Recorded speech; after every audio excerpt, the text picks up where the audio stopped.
O Livro dos Médiuns, obra de Allan Kardec, parte 6.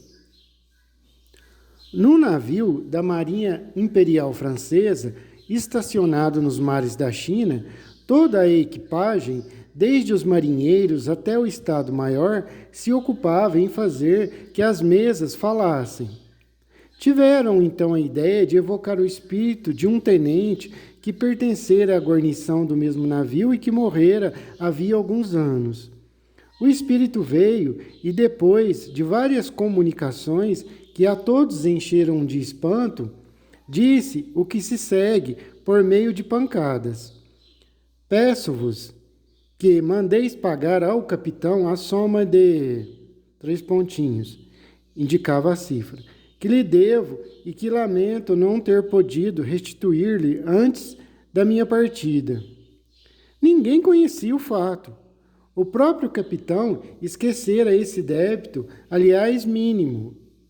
Deixa eu pontuar aqui algumas coisas, para quem não tem familiaridade com os fenômenos do espiritismo. Comunicação através de pancadas é o seguinte: as pessoas sentavam em volta de uma mesa e certamente ali tinha um médium ou dois, daí o espírito se comunicava através de pancadas assim. Eles faziam perguntas. Vamos supor assim: você é francês? Se for, dê uma pancada, se não, dê duas. Aí, se o espírito não era francês, fazia assim: você é do sexo masculino? Se for, uma pancada, se não, duas. Fazia assim, e assim eles iam comunicando. Era um meio de comunicação difícil, mas através eles iam fazendo perguntas e ia afunilando até eles receberem ali uma mensagem, mas era muito trabalhoso. Aí depois veio outras formas de comunicação, a psicografia, que é usada até hoje, que o médium pega um lápis ou uma caneta, o espírito se aproxima do médium e passa o pensamento dele, a mão escreve sozinha, assim, febrilmente, etc. Isso aí, quem tiver interesse, aqui no livro aqui, vai falar muito sobre isso, nesse livro dos médiuns. O livro dos espíritos também aborda muito sobre isso. Ninguém conhecia o fato. O próprio capitão esquecera esse débito, aliás, mínimo, mas Cachorra latindo aqui. Recapitulando aqui. Ninguém conhecia o fato. O próprio capitão esquecera esse débito, aliás, mínimo, mas procurando nas suas anotações, encontrou uma nota da dívida do tenente, de importância exatamente idêntica que o espírito indicara. Perguntamos, do pensamento de quem podia essa indicação ser o reflexo? É que alguns céticos, ateus, etc., eles falam que essas comunicações nada mais é do que o reflexo do pensamento das pessoas que lá estão. Aperfeiçoou-se a arte de obter comunicações pelo processo das pancadas alfabéticas, mas o meio continuava a ser muito moroso, que eu disse. Algumas, entretanto, se obtiveram de certa extensão, assim como interessantes revelações sobre o mundo dos espíritos. Estes indicaram outros meios, e a eles se deve o das comunicações escritas. Receberam-se as primeiras deste gênero, adaptando-se um lápis ao pé de uma mesa leve, colocada sobre uma folha de papel. Posta em movimento pela influência de um médium, a mesa começou a traçar caracteres, depois palavras e assim frases. Simplificou-se ainda mais, de forma gradual, o processo, pelo emprego de mesinhas do tamanho de uma mão, construídas expressamente para isso. Em seguida, pelo de cestas, de caixas de papelão e, afinal, pelos simples pranchetas. A escrita saía tão corrente, tão rápida e tão fácil como com a mão. Porém, reconheceu-se mais tarde que todos aqueles apetrechos, aqueles objetos, não passavam, em definitiva, de apêndices, de verdadeiras lapiseiras, de que se podia prescindir, deixar de lado, segurando o médio com a sua própria mão, o lápis. Forçada a na época não existia ainda caneta, né, 1850, etc. Sim. existia aqueles tintureiros que escrevia com pene, etc. Não sei bem quando foi.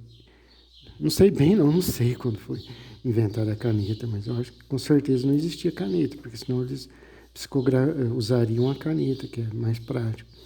Forçada a um movimento involuntário, a mão escrevia sobre o impulso que lhe imprimia o espírito e sem o concurso da vontade, nem do pensamento do médium. A partir de então, as comunicações de além-túmulo se tornaram sem limites, como é a correspondência habitual entre os vivos. A minha irmã, que hoje é evangélica, minha irmã, ela psicografava, ela recebeu mensagem, psicografia de um espírito que dizia ser meu guia, chamado Miguel, recebeu psicografia de um amigo meu que havia falecido, de uma amiga dela, do meu avô, da minha avó, do avô, eu falei do avô pai do meu pai, do avô pai da minha mãe e de outras pessoas que eu não me lembro bem. Recebeu aí psicografia de uns 10 espíritos diferentes. Hoje ela é evangélica, não vem ao caso. Voltaremos a tratar desses diferentes meios a fim de explicá-los minuciosamente, por ora, limitando-nos a esboçá-los, para mostrar os fatos sucessivos que levaram os observadores a reconhecer nestes fenômenos a intervenção de inteligências ocultas ou, por outra, dos espíritos. Demonstrada pelo raciocínio e pelos fatos a existência dos espíritos, assim como a possibilidade que têm de atuar sobre a matéria, trata-se, agora, de saber como se efetua essa ação e como procedem eles para fazer que se movam as mesas e outros corpos inertes. Uma ideia se apresenta muito naturalmente e nós a tivemos, dando-nos outra explicação muito diversa, pela qual longe estávamos de esperar, os espíritos a combateram, constituindo isto uma prova de que a teoria deles não era efeito da nossa opinião. Ora, essa primeira ideia todos a podiam ter, como nós. Quanto à teoria dos espíritos, não cremos que jamais haja acudido à mente de quem quer que seja. Sem dificuldade se reconhecerá quanto é superior a que esposávamos, se bem que menos simples, porque dá solução a inúmeros outros fatos que, com a nossa, não encontravam explicação satisfatória. Desde que se tornaram conhecidas a natureza dos espíritos, sua forma humana, as propriedades semimateriais do perispírito, a ação mecânica que este pode exercer sobre a matéria, desde que, em casos de aparição, se viram mãos fluídicas e mesmo tangíveis tomar dos objetos e transportá-los, julgou-se, como era natural, que o espírito se servia muito simplesmente de suas próprias mãos para fazer que a mesa girasse e que a força de braço é que ela se erguia no espaço. Bom, deixa eu pontuar aqui algumas coisas. Quando Kardec, alguns outros cientistas das bases espíritas ali, como William Crookes e outros aí, foram investigar esses fenômenos que ocorriam, né? Eles não sabiam o que eram. Eles nem sonhavam que eram espíritos. Foram os próprios espíritos que disseram, estão entendendo? Você que está ouvindo aí, foram os próprios espíritos que disseram, nós somos seres que viveram na Terra, que já perderam o corpo, que estão num outro plano, melhor dizendo. Já passamos. Então, não é uma coisa inventada. O espírito não é uma coisa. Kardec falou que era espírito. Não é nada disso. Kardec ele achava que se tratava de outros fenômenos ali, naturais, coisas ligadas ao magnetismo e outras coisas, energias. Não, nem sonhava que era os fenômenos que estavam ocorrendo ali na Europa e etc., na França, que eram espíritos, os próprios espíritos que falaram, através das comunicações que foram passando através dos tempos.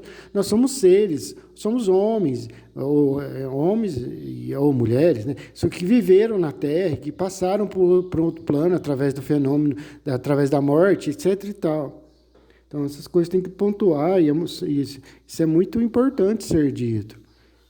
E também outra coisa, existe um livro do William Crookes, cientista mais premiado da história da Inglaterra, William Crookes, mais premiado que Steve Hawkes, aquele que faleceu há alguns anos aí, que ficava na cadeira de roda, William Crookes, ele tem um livro que comprovando através da ciência, experimentos científicos, as materializações do espírito Cat King, através da médium Florence Cook, uma menina de 15 anos faz truques, ela era amarrada na cadeira, cientistas ficavam segurando os braços dela, olhando o tempo inteiro para ver se não haveria truque, o espírito se materializava, assim, metros da menina, assim, ó, e trazia objetos que não existiam ali na sala, e vários experimentadores, cientistas, como o próprio Crookes, aí as coisas são assim, as pessoas céticas não sabem que os experimentos que comprovaram vida após a morte são de um rigor assim a toda prova. Mas voltando aqui, o livro se chama, eu não citei o nome do livro, quem tiver interesse,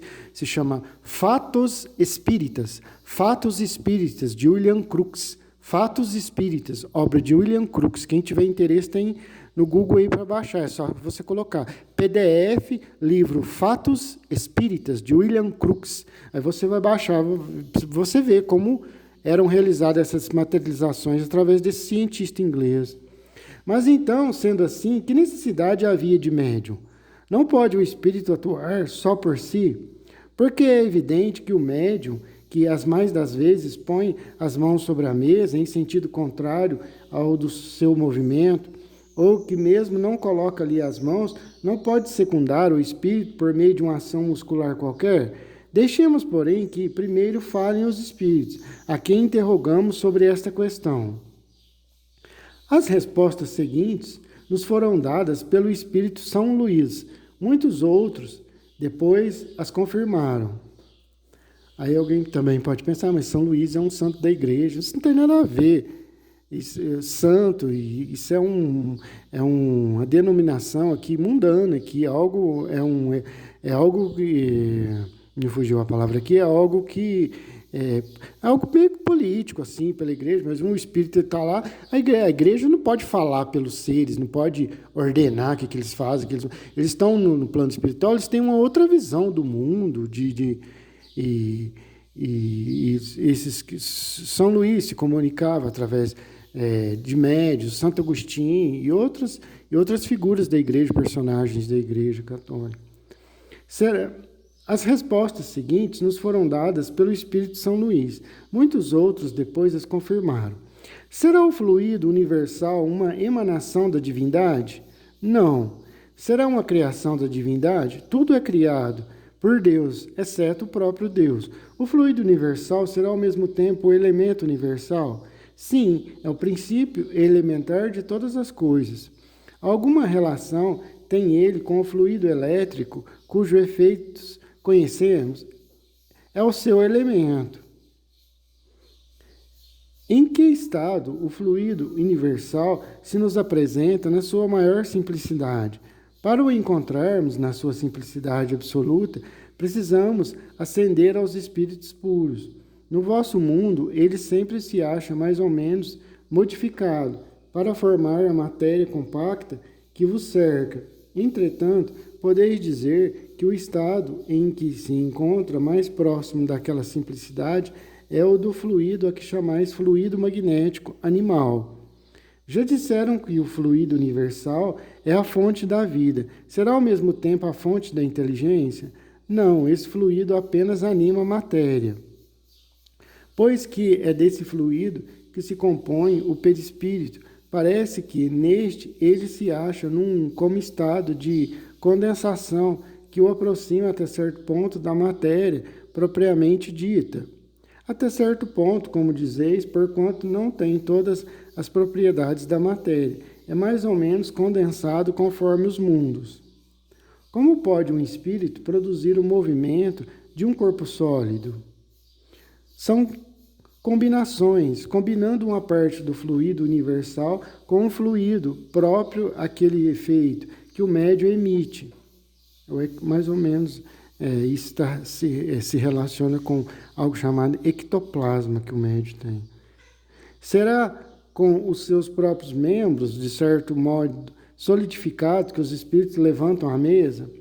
Esta resposta ainda não te levará até onde desejas. Quando, sob as vossas mãos, uma mesa se move, o espírito aure no fluido universal o que é necessário para lhe dar uma vida fictícia. Assim, preparada a mesa, o espírito a atrai e move sobre a influência do fluido que de si mesmo desprende, por efeito da sua vontade.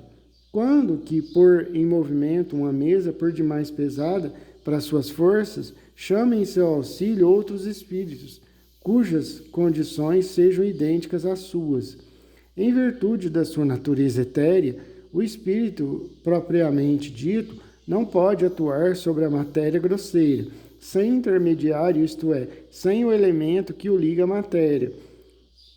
Esse elemento, que constitui o que chamais perispírito, vos faculta a chave de todos os fenômenos espíritas de ordem material. Julgo ter me explicado muito claramente para ser compreendido. Nota. Chamamos a atenção para a seguinte frase, primeira da resposta acima. Esta resposta ainda te não levará até onde desejas. O espírito compreendera perfeitamente que todas as questões precedentes só haviam sido formuladas para chegarmos a esta última e alude ao nosso pensamento que, com efeito, esperava por outra resposta muito diversa, isto é, pela confirmação da ideia que tínhamos sobre a maneira por que o espírito obtém o movimento da mesa. Os espíritos que aquele que deseja mover um objeto chama em seu auxílio, são-lhes inferiores? Estão-lhes sob as ordens? São-lhes iguais, quase sempre, muitas vezes acodem espontaneamente. São aptos todos os espíritos a produzir fenômenos deste gênero? Os que produzem efeitos desta espécie são sempre espíritos inferiores que ainda se não desprenderam inteiramente de toda influência material. Compreendemos que os espíritos superiores não se ocupam com coisas que estão muito abaixo deles, mas perguntamos se, uma vez que estão mais desmaterializados, teriam o poder de fazê-lo, dado que o quisessem. Os espíritos superiores têm a força moral, como os outros têm a força física. Quando precisam desta força, servem-se dos que a possuem. Já não se vos disse que ele se serve dos espíritos inferiores, como vós vos servir dos carregadores? Nota.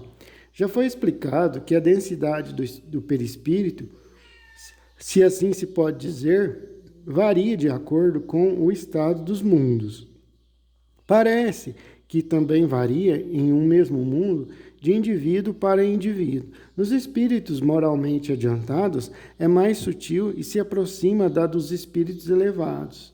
Nos espíritos inferiores, ao contrário, aproxima-se da matéria, e é o que faz que os espíritos de baixa condição conservem, por muito tempo, as ilusões da vida terrestre.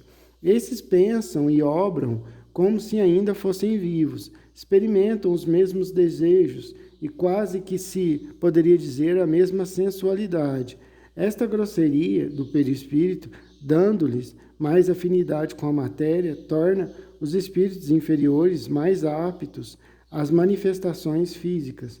Pela mesma razão é que um homem de sociedade, habituado aos trabalhos da inteligência, franzino e delicado de corpo, não pode suspender fardos pesados, como faz um carregador. Nele a matéria é, de certa maneira, menos compacta, menos resistente.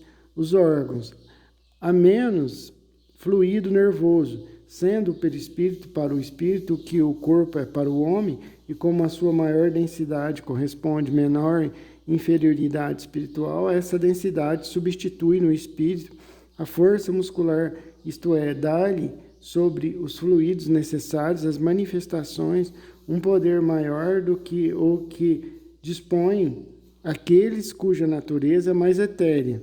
Querendo um espírito elevado produzir tais efeitos, faz o que entre nós fazem as pessoas delicadas. Chama para executá-los um espírito do ofício. Se compreendemos bem o que disseste, o princípio vital reside no fluido universal. O espírito tira deste fluido o envoltório semimaterial que constitui o seu perispírito e ainda, por meio deste fluido, que ele atua sobre a matéria inerte. É assim? Quer dizer, ele empresta à matéria uma espécie de vida fictícia. A matéria se anima da vida animal.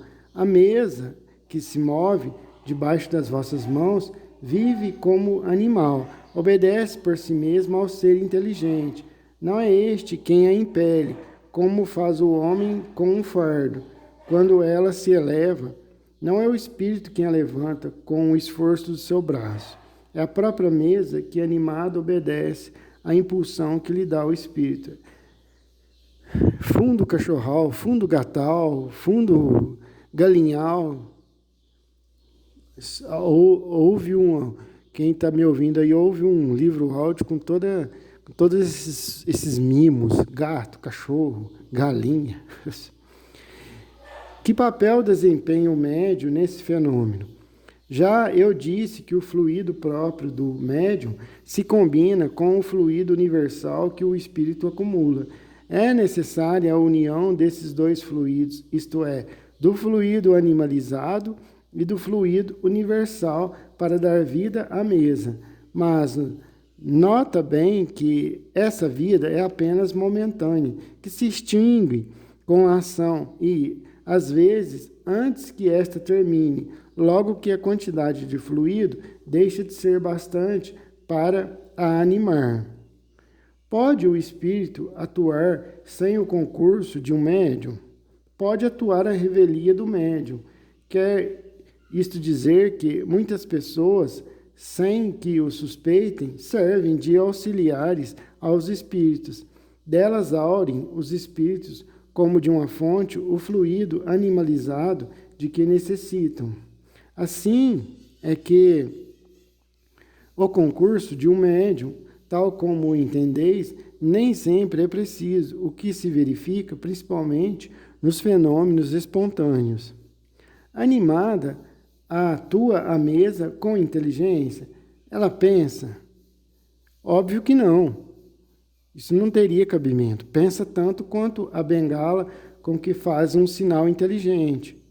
Mas a vitalidade de que se acha animada lhe permite obedecer à impulsão de uma inteligência. Fica, pois, sabendo que a mesa que se move não se torna espírito e que não tem em si mesma capacidade de pensar nem de querer. Nota, muito a miúde, na linguagem usual, servimos-nos de uma expressão análoga. Disse que uma roda que gira velozmente, que está animada de um movimento rápido. Qual a causa preponderante na produção desse fenômeno, o espírito ou o fluido? O espírito é a causa, o fluido ou instrumento. Ambos são necessários. Que papel, nesse caso, desempenha a vontade do médium? O de atrair os espíritos e ajudá-los no impulso que dão ao fluido. É sempre indispensável a ação da vontade? Aumenta a força, mas nem sempre é necessária, pois que o movimento pode produzir-se contra essa vontade ou a seu mau grado, e isso prova haver uma causa independente do médium. Nota, nem sempre o contato das mãos é necessário para que um objeto se mova. As mais das vezes, esse contato só se faz preciso para dar o primeiro impulso. Porém, desde que o objeto está animado, pode obedecer à vontade do espírito, sem contato material. Depende isto ou da potencialidade do médium ou da natureza do espírito. Nem sempre mesmo é indispensável um primeiro contato, do que são provas os movimentos e deslocamentos espontâneos, que ninguém cogitou de provocar. Porque é que nem toda gente pode produzir o mesmo efeito e não tem todos os médios o mesmo poder. Isto depende da organização e da maior ou menor facilidade com que se pode operar a combinação dos fluidos. Influi também a maior ou menor simpatia do médium para com os espíritos que encontram nele a força fluídica necessária.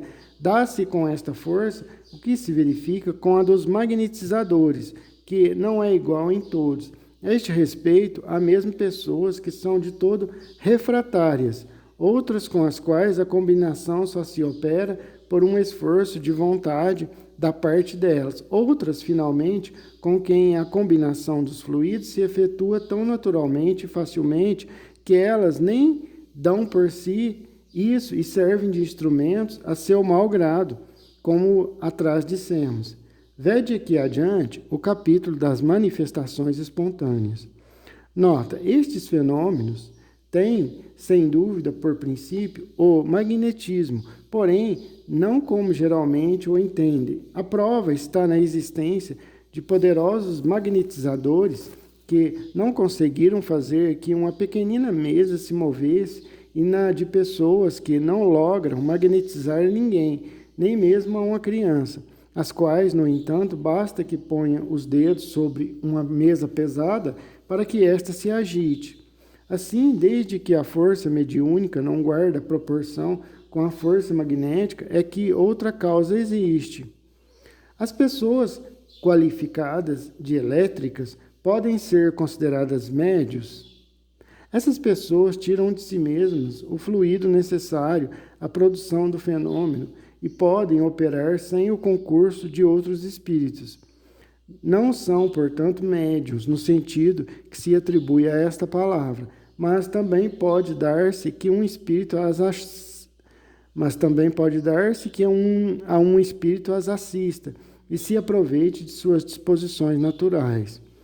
Nota: sucede com essas pessoas o que ocorre com os sonâmbulos, que podem operar com ou sem o concurso de espíritos estranhos. Veja no capítulo dos médios o artigo relacionado aos médios sonâmbulos. O espírito que atua sobre os corpos sólidos para movê-los se coloca na substância mesma dos corpos ou fora dela. Dá-se uma e outra coisa. Já dissemos que a matéria não constitui obstáculo para os espíritos. Em tudo eles penetram. Uma porção do perispírito se identifica, por assim dizer, com o objeto em que penetra. Como faz o espírito para bater? Serve-se de algum objeto material, das próprias mãos, tanto quanto dos braços para levantar a mesa. Sabes perfeitamente que nenhum martelo tem o espírito à sua disposição. Seu martelo é o fluido que, combinado, ele põe em ação pela sua vontade, para mover ou bater.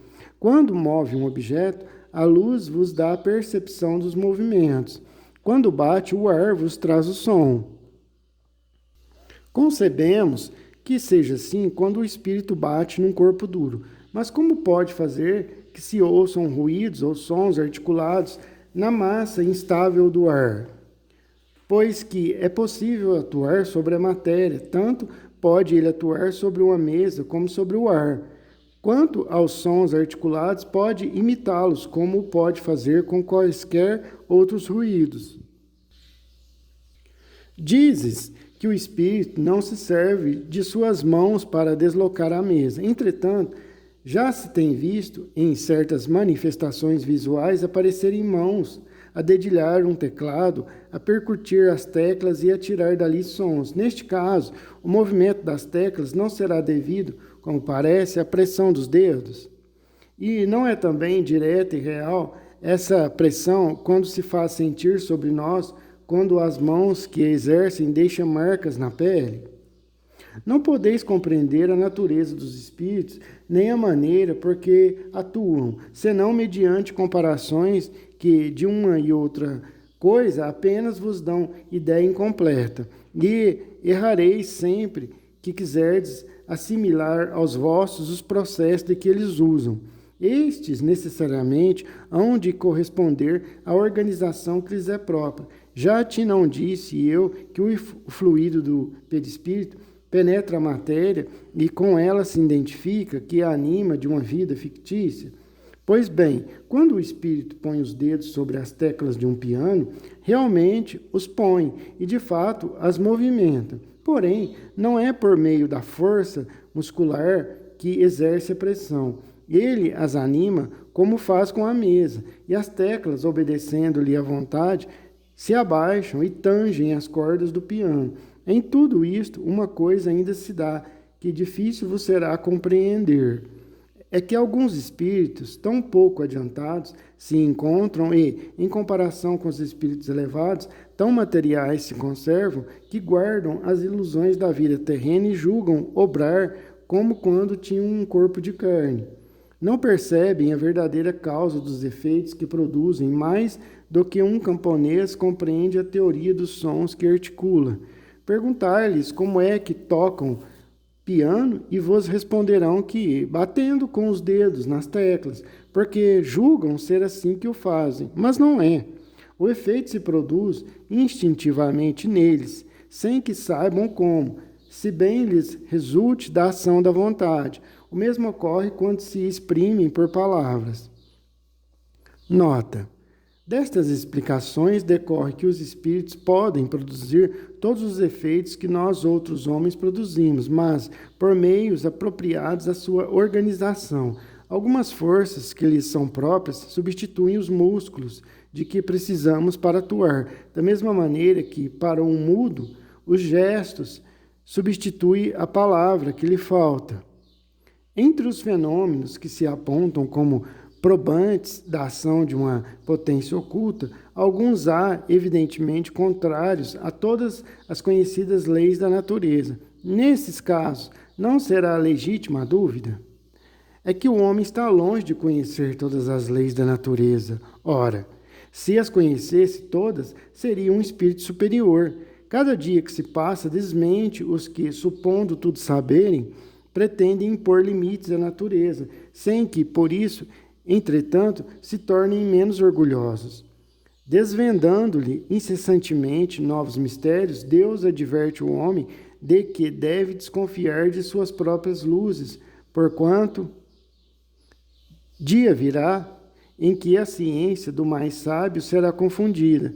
Não tendes todos os dias sobre os olhos exemplos de corpos animados de um movimento que domina a força da gravitação? Uma pedra atirada para o ar não sobrepuja momentaneamente aquela força? Pobres homens, que vos considerais muito sábios e cuja tola vaidade a todos os momentos está sendo desbancada, ficai sabendo que ainda sois muito pequeninos, mas muito mesmo. Estas explicações são claras, categóricas e isentas de ambiguidade. Delas ressalta, como ponto capital, que o fluido universal, onde se contém o princípio da vida, é o agente principal das manifestações, agente que recebe impulsão do espírito, seja encarnado, seja errante. Condensado, esse fluido constitui o perispírito, ou invólucro semimaterial do espírito. Encarnado o espírito se acha unido à matéria do corpo. Estando o espírito na erraticidade, pontuando aqui, é o plano espiritual, né? Onde os espíritos passam um certo tempo do lado de lá para voltar para a vida aqui, para reencarnar. Estando o espírito na erraticidade, ele se encontra livre. Quando o espírito está encarnado, a substância do perispírito se acha mais ou menos ligada, mais ou menos aderente, se assim nós podemos exprimir. Em algumas pessoas se verifica, por efeito de duas organizações, uma espécie de emanação desse fluido, e é isso, propriamente falando, o que constitui o médio de influências físicas. A emissão do fluido animalizado pode ser mais ou menos abundante, como mais ou menos fácil a sua combinação, donde os médios mais ou menos poderosos. Essa emissão, porém, não é permanente, o que explica a intermitência do poder mediúnico. Façamos uma comparação. Quando se tem vontade de atuar materialmente sobre um ponto colocado à distância, quem quer é o pensamento, mas o pensamento por si só não irá percutir o ponto. É preciso um intermediário, posto sob a sua direção, uma vara, um projétil, uma corrente de ar, etc.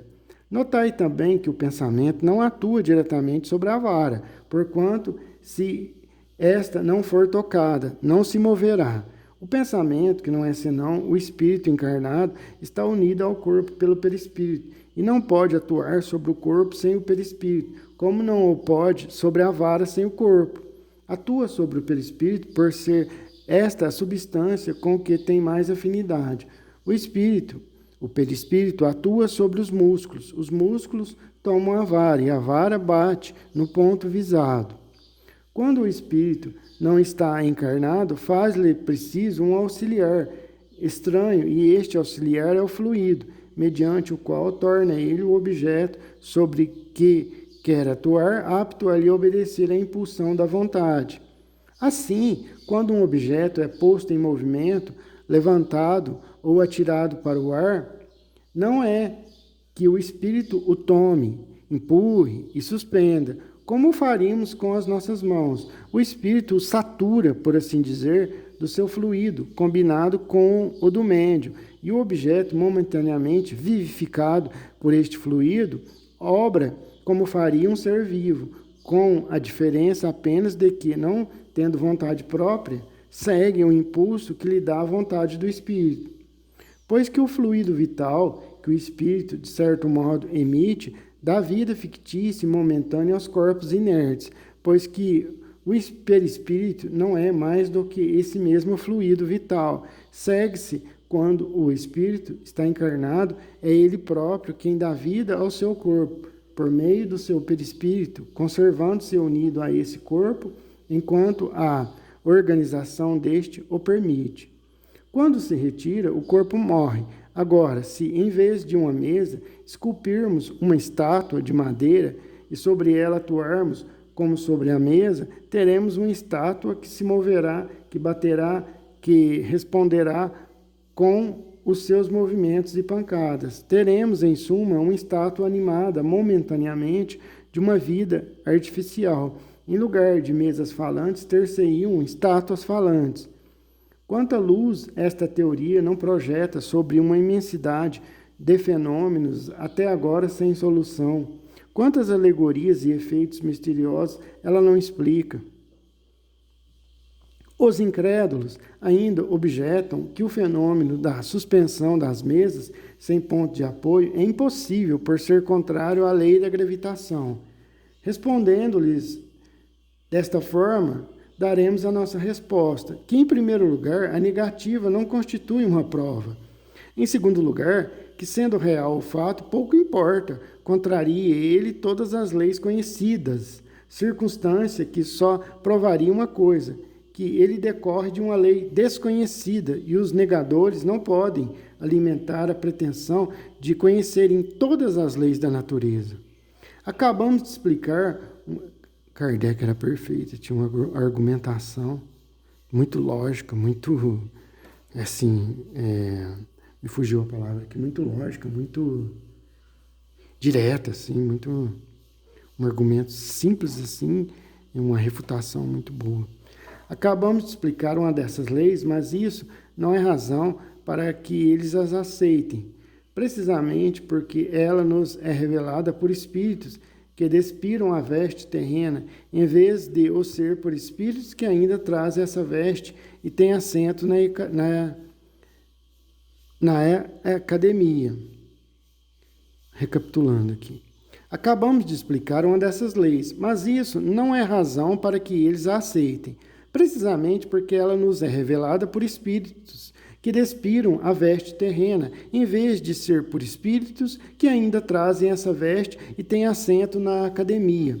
De modo que, se o espírito de Arago, vivo na terra, houvesse anunciado essa lei, eles a teriam admitido de olhos fechados e até de joelhos. Mas desde que vem do espírito Arago, sem um corpo físico, já morto este corpo, é uma tola utopia, eles dizem. Por que isto? Porque acreditam que, tendo Arago morrido, tudo o que nele havia também morreu.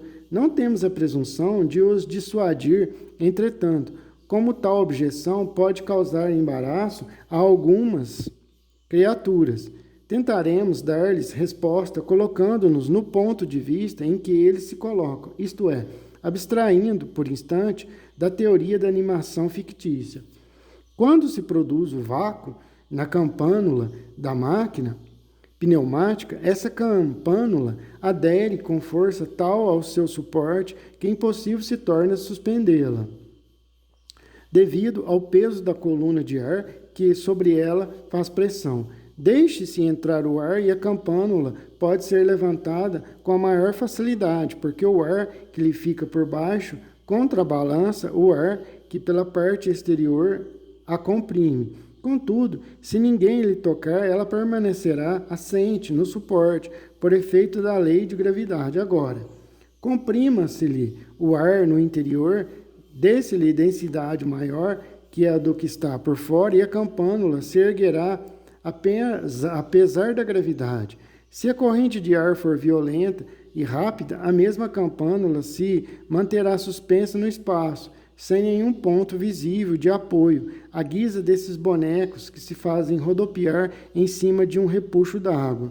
Por que então o fluido universal, que é o elemento de toda a natureza, acumulado em torno da mesa, não poderia ter a propriedade de lhe diminuir ou aumentar o peso específico relativo, como faz o ar com a campânula da máquina pneumática, como faz o gás hidrogênio com os balões, sem que para isso seja necessária a derrogação da lei de gravidade? Conheceis, porventura, todas as propriedades e todo o poder desse fluido? Não, pois então não negueis a realidade de um fato apenas por não o poderdes explicar. Voltemos à teoria do movimento da mesa. Se pelo meio indicado o espírito pode suspender uma mesa, também pode suspender qualquer outra coisa. Uma poltrona, por exemplo, se pode levantar uma poltrona, também pode, tendo força suficiente, levantá-la com uma pessoa assentada nela. Aí está a explicação do fenômeno que o Sr. Home produziu inúmeras vezes consigo mesma e com outras pessoas. Repetiu-o durante uma viagem a Londres e, para provar que os espectadores não eram joguetes de uma ilusão de ótica, fez no forro, enquanto suspenso, uma marca a lápis e que muitas pessoas lhe passassem por baixo. Sabe-se que o Sr. Home é um poderoso médium de efeitos físicos. Ele está falando aqui sobre o Daniel Douglas Home. Naquele caso, era ao mesmo tempo a causa eficiente e o objetivo. Falamos há pouco do possível aumento de peso. Efetivamente, esse é um fenômeno que às vezes se produz e que nada apresenta de mais anormal do que a prodigiosa resistência da campânula sob a pressão da coluna atmosférica. Tem-se visto, sob a influência de certos médiums, objetos muito leves oferecerem idêntica resistência e, em seguida, cederem, de repente, ao menor esforço. Na experiência de que acima tratamos, a campânula não se torna realmente mais nem menos pesada em si mesma, mas parece ter maior peso por efeito da causa exterior que sobre ela atua. O mesmo provavelmente se dá que a mesa tem sempre o mesmo peso intrínseco, porquanto sua massa não aumentou. Porém, uma força estranha se lhe opõe ao movimento, e essa causa pode residir nos fluidos ambientes que a penetram, como reside no ar a que aumenta ou diminui o peso aparente da campânula. Fazei a experiência da campânula pneumática diante de um campônio ignorante, incapaz de compreender que o que atua é o ar que ele não vê, e não vos será difícil persuadi-lo de que aquilo é obra do diabo. Dirão talvez que, sendo imponderável esse fluido, um acúmulo dele não pode aumentar o peso de qualquer objeto. De acordo, mas notai que, se nos servimos do termo acúmulo, foi por comparação, não por que assimilemos em absoluto aquele fluido ao ar. Ele é imponderável, entretanto, nada prova que o é. Desconhecemos a sua natureza íntima e estamos longe de lhe conhecer todas as propriedades. Antes que se houvesse experimentado a gravidade do ar, ninguém suspeitava dos efeitos dessa mesma gravidade. Também a eletricidade se classifica entre os fluidos imponderáveis. No entanto, um corpo pode ser fixado por uma corrente elétrica e oferecer grande resistência a quem queira suspendê-lo. tornou-se, assim, aparentemente mais pesado. Fora ilógico afirmar-se que o suporte não existe, simplesmente por não ser visível. O espírito pode ter alavancas que nos sejam desconhecidas. A natureza nos prova todos os dias que o seu poder ultrapassa os limites do testemunho dos sentidos. Só por uma causa semelhante se pode explicar o singular fenômeno, tantas vezes observado, de uma pessoa fraca e delicada levantar com 2 dedos, sem esforço e como se tratasse de uma pena, um homem forte e robusto, justamente com a cadeira em que está sentado. As intermitências da faculdade provam que a causa é estranha à pessoa que produz o fenômeno. São provocados os fenômenos de que acabamos de falar. Sucede, porém, às vezes, produzirem-se espontaneamente, sem intervenção da vontade, até mesmo contra a vontade, pois que frequentemente se tornam muito importunos. Além disso, para excluir a suposição de que possam ser efeito de imaginação sobrecitada pelas ideias espíritas, há a circunstância de que se produzem entre pessoas que nunca ouviram falar do espiritismo e exatamente quando menos por semelhante coisa esperavam. Tais fenômenos, a que se poderia dar o nome de espiritismo prático natural, são muito importantes por não se permitirem a suspeita de conveniência. Por isso mesmo, recomendamos às pessoas que se ocupam com os fatos espíritas que registrem todos os desse gênero que lhes cheguem ao conhecimento, mas, sobretudo, que lhes verifiquem cuidadosamente a realidade mediante pormenorizado estudo das circunstâncias, a fim de adquirirem a certeza de que não são joguetes de uma ilusão ou de uma mistificação. De todas as manifestações espíritas, as mais simples e as mais frequentes são os ruídos e as pancadas. Neste caso, principalmente, é que se deve temer a ilusão, porquanto uma infinidade de causas naturais pode produzi-los. O vento que sibila ou que agita um objeto, um corpo que se move por si mesmo sem que ninguém perceba, um efeito acústico, um animal escondido, um inseto, etc. Até mesmo a malícia dos brincalhões de mau gosto. Aliás, os ruídos espíritas apresentam um caráter especial, revelando intensidade e timbre muito variado, que os tornam facilmente reconhecíveis e não permitem sejam confundidos com os estalitos da madeira, com as crepitações do fogo ou com o tic-tac monótono de um relógio. São pancadas secas, ora surdas, fracas e leves, ora claras, distintas, às vezes retumbantes, que mudam de lugar e se repetem sem nenhuma regularidade mecânica. De todos os meios de verificação, o mais eficaz, o que não pode deixar dúvida quanto à origem do fenômeno, é a obediência deste à vontade de quem o observa. Se as pancadas se fizerem ouvir num lugar determinado, se responderem pelo seu número ou pela sua intensidade ao pensamento, não lhes pode deixar de reconhecer uma causa inteligente. Todavia, a falta de obediência nem sempre constitui prova em contrário. Admitamos agora que, por uma comprovação minuciosa, se adquira a certeza de que os ruídos ou outros efeitos quaisquer são manifestações reais. Será racional que se lhes tenha medo? Não, de certo, porquanto, em caso algum, nenhum perigo haverá nelas. Só os que se persuadem de que é o diabo que as produz podem ser por elas abalados de modo deplorável, como são as crianças, a quem se mete medo com o lobisomem ou papão. Essas manifestações tomam, às vezes, forçoso a convir, proporções e persistências desagradáveis, causando aos que experimentam o desejo muito natural de se verem livres delas. A este propósito, uma explicação se faz necessária. Dissemos atrás que as manifestações físicas têm por fim chamar-nos a atenção para alguma coisa e convencer-nos da presença de uma força superior ao homem.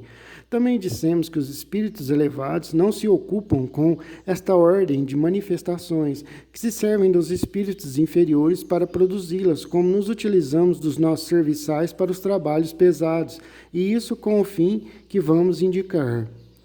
Alcançado esse fim, cessa a manifestação material por desnecessário. Um ou dois exemplos farão melhor compreender a coisa. Há muitos anos, quando ainda iniciava meus estudos sobre o Espiritismo, estando certa noite entregue a um trabalho referente a esta matéria, pancadas se fizeram ouvir em torno de mim, durante 4 horas consecutivas. Era a primeira vez que tal coisa me acontecia. Verifiquei não serem devidas a nenhuma causa natural, mas, na ocasião, foi só o que pude saber. Por essa época, tinha eu frequentes ensejos de estar com um excelente médium e escrevente. No dia seguinte, perguntei ao espírito que, por seu intermédio, se comunicava qual a causa daquelas pancadas. Era, respondeu-me o espírito, o teu espírito familiar que te desejava falar. Que queria de mim? Perguntei. Resposta, ele está aqui. Pergunta-lhe tu mesmo. Tenho interrogado. Aquele espírito se deu a conhecer sob um nome alegórico. Vim a saber depois, por outros espíritos, que pertence a uma categoria muito elevada e que desempenhou na Terra importante papel. Apontou erros no meu trabalho, indicou-me as linhas onde se encontravam, deu-me úteis e sábios conselhos e acrescentou que estaria sempre comigo e atenderia ao meu chamado todas as vezes que o quisesse interrogar. A partir de então, com efeito, esse espírito nunca mais me abandonou. Dele recebi muitas provas de grande superioridade e sua intervenção benévola e eficaz me foi manifesta, assim nos assuntos da vida material como no tocante às questões metafísicas. Desde a nossa primeira entrevista, as pancadas cessaram. De fato, que desejava ele? Pôr-se em comunicação regular comigo, mas para isso precisava de me avisar. Dado e explicado o aviso, estabelecidas as relações regulares, as pancadas se tornaram inúteis. Daí o cessarem. O tambor deixa de tocar para despertar os soldados, logo que estes se acham todos de pé. Fato quase semelhante sucedeu a um dos nossos amigos. Havia algum tempo no seu quarto se ouviam ruídos diversos, que já se iam tornando fatigantes. Apresentando-lhe a ocasião de interrogar o espírito de seu pai por um médium escrevente, soube o que queriam dele, fez o que foi recomendado e daí em diante nada mais ouviu. Deve-se notar que as manifestações deste gênero são mais raras para as pessoas que dispõem de meio regular e fácil de comunicação com os espíritos. Isso se concebe. As manifestações espontâneas nem sempre se limitam a ruídos e pancadas. Degeneram, por vezes, em verdadeiro estardalhaço e em perturbações. Móveis e objetos diversos são derrubados, projéteis de toda sorte são atirados de fora para dentro, portas e janelas são abertas e fechadas por mãos invisíveis, ladrilhos são quebrados, o que não se pode levar à conta de uma simples ilusão, é claro. Muitas vezes o derrubamento se dá de fato, doutras, porém, só se dá na aparência. Ouve-se vozeiros em aposentos contíguos, barulho de louça que cai e se quebra com estrondo, cepos que rolam pelo assoalho. Acorrem as pessoas da casa e encontram tudo muito calmo e em ordem, nada de errado. Mal saem, recomeça o tumulto e a barulheira. As manifestações desta espécie não são raras nem novas. Poucas serão as crônicas locais que não encerrem alguma história desta natureza. É fora de dúvida que o medo tem exagerado muitos fatos que, passando de boca em boca, assumiram proporções gigantescamente ridículas.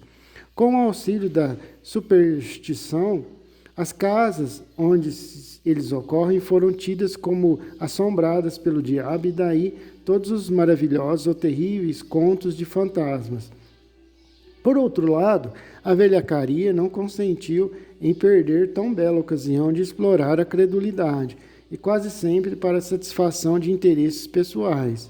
Aliás, facilmente se concebe que impressão podem fatos desta ordem produzir, mesmo dentro dos limites da realidade, em pessoas de caracteres fracos e predispostas pela educação a alimentar ideias supersticiosas.